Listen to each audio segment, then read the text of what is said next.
கள் இறக்குவதும் பருகுவதும் இந்திய அரசியலமைப்புச் சட்டம் மக்களுக்கு கொடுத்திருக்கும் உணவு தேடும் உரிமை. மேலும் இது உலகளாவிய நடைமுறையும் ஆகும். 9 ஆண்டுகளுக்கு முன்பு பீகாரில் பூரண மதுவிலக்கு கொண்டு வரப்பட்டது. அப்போது அங்கே சாராயத்துக்கு, இறக்குமதி மதுக்களுக்கு, இந்திய தயாரிப்பு அயல்நாட்டு மதுக்களுக்கு தடை விதிக்கப்பட்டது. கள்ளுக்கு மட்டும் விலக்களிக்கப்பட்டது. மதுவிலக்கு கொண்டு வரப்பட்ட பிறகு அங்கும் கள்ளச்சாராய சாவு நிகழ்ந்தது. அந்த இறந்தவர்களுக்கு அந்த அரசு நிவாரணம் கொடுக்க மறுத்துவிட்டது. இது ஒரு தவறான முன்னுதாரணம் ஆகிவிடும். கள்ளச்சாராயத்தையும் சாவையும் அங்கீகரித்ததாக ஆகிவிடும் என அரசு தரப்பு பிடிவாதமாக இருந்தது. ஆனால் தமிழ்நாட்டில் நிலைமை வேறாக இருக்கின்றது. மரக்காணத்தில் 23 பேர் கடந்த ஆண்டு கள்ளச்சாராயம் அருந்தி இறந்து போனார்கள். இப்போது கள்ளக்குறிச்சியில் 50க்கும் மேற்பட்டவர்கள் இறந்திருக்கக்கூடும்.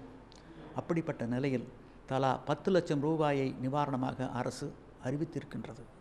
இது ஒரு தவறான முன்னுதாரணம். தமிழ்நாடு அரசு பீகாரை பின்பற்றி பூரண மதுவிலக்கு கொண்டு வர வேண்டும். கள்ளுக்கு விலக்களிக்க வேண்டும். அப்படி செய்கின்ற பொழுது தமிழ்நாடு தலை நிமிரும் முதன்மை மாநிலமாக மாறும். குடிதழியை கோலோச்சும் மாநில மன்னன் அடிதழிய நிற்கும் உலகு. குடிமக்கள் நலனில் அக்கறை கொண்டு தொலைநோக்கு பார்வையில் சிந்தித்து வரும் தலைமுறையை முன்னிறுத்தி நல்லாட்சி நடத்துகின்ற ஒரு மாநில ஆட்சியாளர் பின்னால் ஒட்டுமொத்த உலகமும் அணிவகுத்து நிற்கும். இந்த நற்பெயர் தமிழ்நாடு அரசுக்கும் முதல்வருக்கும் வர வேண்டும். அதற்காக மதுவிலக்கு கொள்கையை மாற்றி அமைக்க வேண்டும்.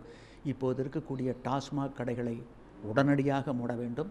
இறக்குமதி மதுக்களுக்கும் சில வரையறைகள் கொண்டு வர வேண்டும். அதே நேரத்தில் கள்ளுக்கு விலக்களிக்க வேண்டும். பனை, தென்னை, ஈச்ச மரங்கள் இருந்தால் அவற்றிலிருந்து நீராவாகவோ கல்லாகவோ பதநீராகவோ இறக்கியும் குடித்தும் விற்றும் கொள்ளலாம். இவற்றை மதிப்பு கூட்டப்பட்ட பண்டங்களாக மாற்றி உள்நாட்டிலும் உலக அளவிலும் சந்தைப்படுத்தியும் கொள்ளலாம். அரசினுடைய தலையீடு குறுக்கீடு இருக்காது.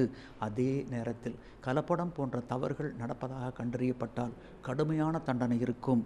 கள்ளுக்கு ஏலம் கடை இல்லவே இல்லை என்ற அறிவிப்போடு நிறுத்தி கொண்டால் இன்றைக்கி பவுச்சில், பாட்டிலில், டென்களில், டப்பாக்களில், டெட்ரா பேக்கிங்கில் அடைச்சி மேலை நாடுகளில், வளர்ந்த நாடுகளில், தலைநகரங்களில், நட்சத்திர விடுதிகளில், பன்னாட்டு விமானத்தலங்களில் சந்தைப்படுத்துகின்ற பொழுது தமிழ்நாடு தலை நிமிரும் முதன்மை மாநிலமாக மாறும்.